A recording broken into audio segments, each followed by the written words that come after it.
have the federal opposition leader, Mr. Tony Abbott.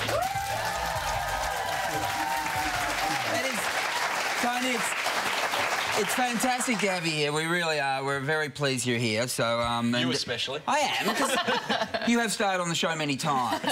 Nice to be here to be able to answer back for once. Well, mate, you've had a big day already, haven't you? It was started very early. Did it start? I know it might start at the gym, but then into a fish market. Yep, at 5 o'clock. I want to see you this is at a Melbourne fish market. I want to have a little bit of vision of you at the fish market. Got a question for you. Have a look at you with your suit all over this fish. Got a question for you. Is that the same suit? It's been cleaned up. No, it doesn't smell. Doesn't smell of fish. All good. You are Teflon. Tony, that's a sign of things to come. But first, Carrie, what's making headlines? Well, in the news today, Wednesday the 13th of July, and this will make you happy, Tony, a new poll shows that PM Julia Gillard is failing in her task to win Australians over to the carbon tax. According to the Galaxy poll, 68% of Australians say the tax will leave them worse off, and 63% believe Gillard should call an early election. So we are going to start with that price on carbon 1st of July next year. It's not the pathway I saw, but it's a pathway that's going to cut carbon pollution.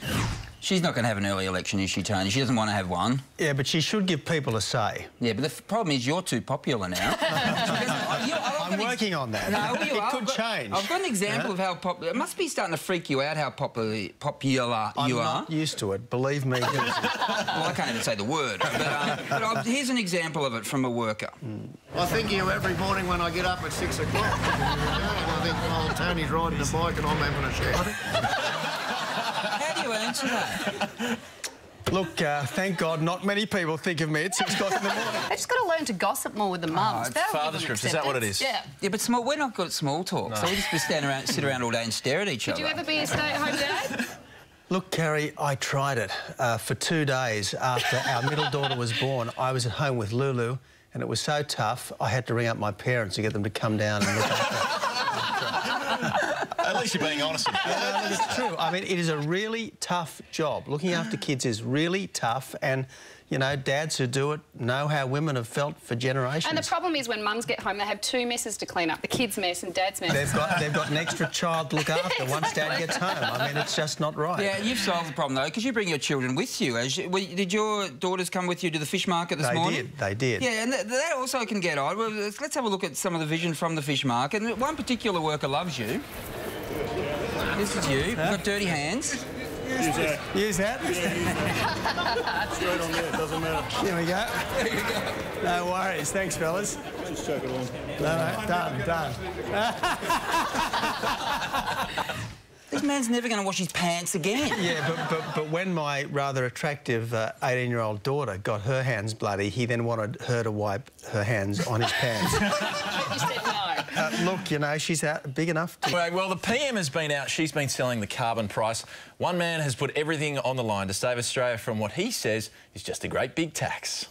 Forget G.I. Joe, forget He-Man. Australia's action hero is... Captain Canberra! There's Cycling Tony, Surfing Tony, Off-Road Tony, Rolling Tony, Business Tony, Workman Tony, Football Tony, Uncle Tony, Angry Tony, Hungry Tony, Tired Tony, Clumsy Tony, and the ladies' favourite, Good Times Tony. And now Canberra's true renegade is fighting a battle so serious it could just cost him everything. I mean, I have dedicated my political life, whatever's left of it, to stopping this carbon tax. But his enemies have other ideas. Let's hope there's not much left of it. His political life, that is. Insolence. Don't you dare mock Tony. Tony mocks you. So can this majestic bird soar to the heights necessary to stop this evil carbon tax and unseat the Red Queen once and for all? Captain Canberra!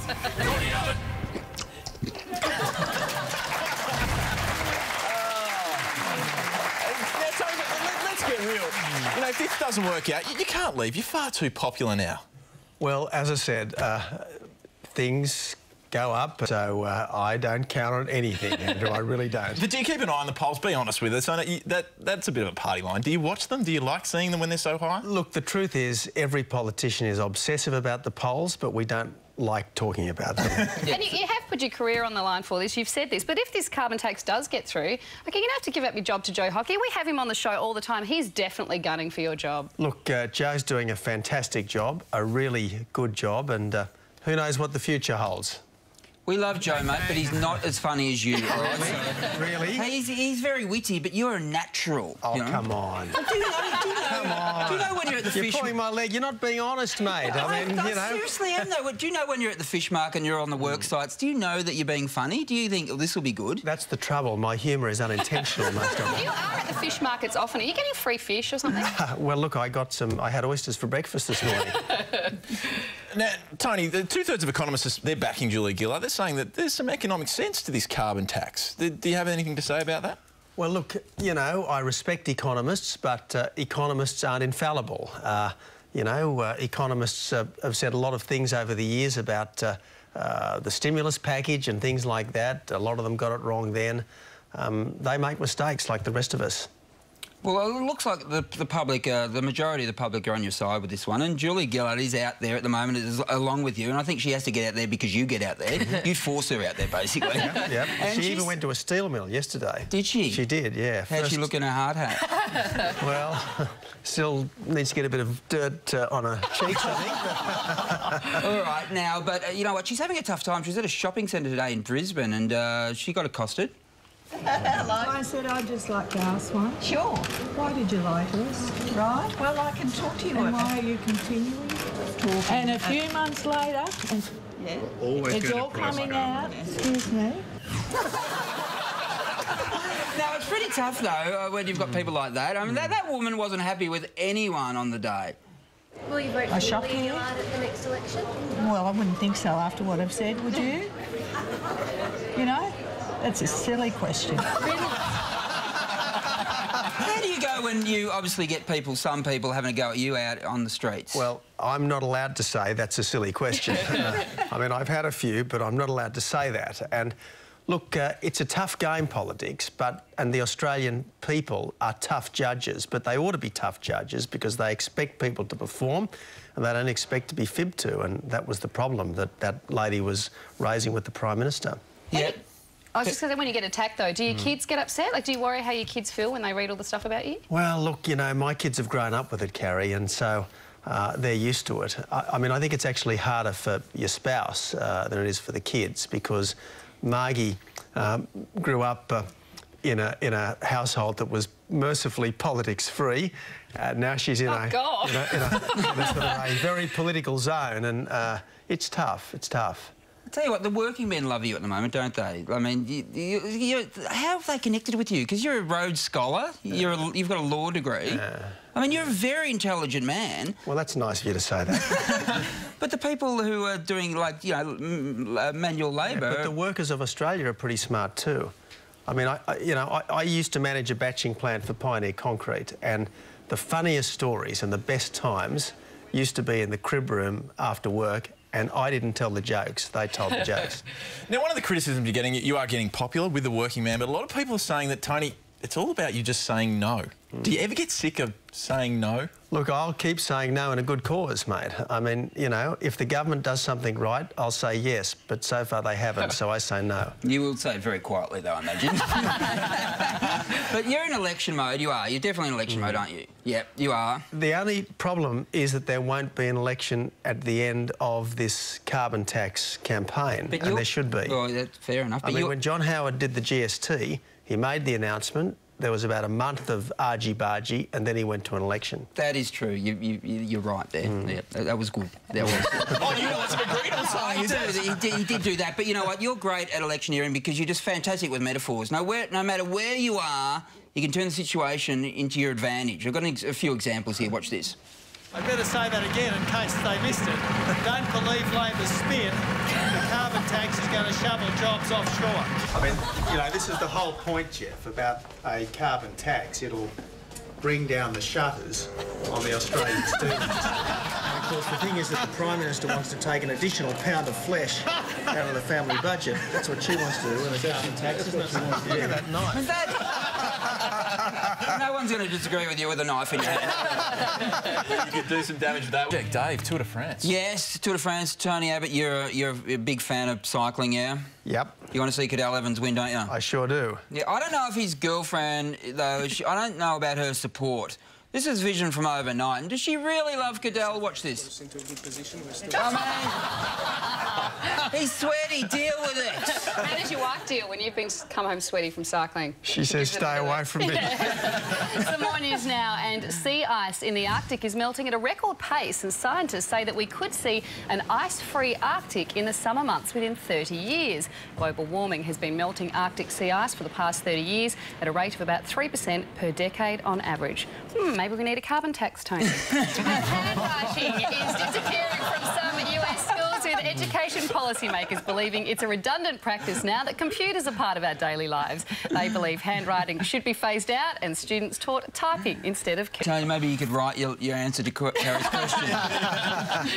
She wouldn't be able to read it, so... Handwriter. I'm shocking. I'm absolutely hopeless. When I was in England, I wrote answers to exams, and they were so bad that I had to dictate the papers to a typist. Really? Yeah, and then the typist couldn't understand my speech either. How do you go with the keyboard? Fingers or touch type? I'm a two-finger. This is a movie like The King's Speech coming from you. You've made it. But you know what? You are a very clever man, and you show that when you're out and about. You're in a hospital recently, and you got on a roll. Just watch this. What's your name? Shauna. Hi, Shauna. Good to see you. Is that an English accent? No, it's not. It's not, OK. Very good. Excellent. What I love about you is your persistence, though. You didn't stop. You just kept going with it. Watch this. Watch this. Is this something that you've taken from a live patient who is under certain stimuli? Is that how it works? This is rat work. Oh, rat work. The rat brain apples. Okay. She thought she'd establish a bond with me. Now, in fairness, you were the health minister. It was a while ago. May have been proven there, but you understand just how... Tony Abbott loving, you won't get diabetes too, will you? Because you are a very fit man. Well, I try to get plenty of exercise, Hughesy, as you do, but as was just said, there's a lot of genetics in it as well, and even fit people get diabetes. Now, you know, one of my former colleagues, Guy Barnett, a very fit man, former senator for Tasmania, he got type 1 diabetes, but it was adult onset, and it was despite being a very fit bloke. I've never heard Hughesy as competitive with anyone as I heard him with you in the makeup chair before the show. He was like, I do the city to surf in 59 minutes. What do you do it in, Tony? 56 minutes. Exactly. Yeah, but you know, we see you out and about all the time, and you're often selling your message when you're out and about, and often by the water. You were selling a message one day recently. I'm not quite sure what the message was, Tony. The question is, do you come through the front door or through the back door? Now, lots of people have come through the back door, and I don't approve of it, but nevertheless, once they're here and once they're settled, let's make the most of it, and let's have a happy extended Australian family. Now, you were talking about asylum seekers there, weren't you? Lady Gaga? Look, I wasn't on Oxford Street that night, but I said to my kids, you know, Lady Gaga is obviously a great sensation, and they actually found a photo for me of Lady Gaga dressed entirely in raw steak. Yeah. And I thought, my God, she looks delicious. What do you think of it? That answers it, I think. I think we should go to the break. Welcome back, and the opposition leader's still here, so surprise, surprise, Dave, another funny. Now, you're also very popular with pensioners, you know that, don't you? If you tell me, Hughesy, it's your show, you tell me that. I've got some video evidence, and you know, you tell it like it is and they accept it. Watch this. My doctor said you'll still be looking after yourself when you're 100. Good stuff, mate. He reckons I'm My grandmother was looking after herself at 100, but she didn't make 101, unfortunately.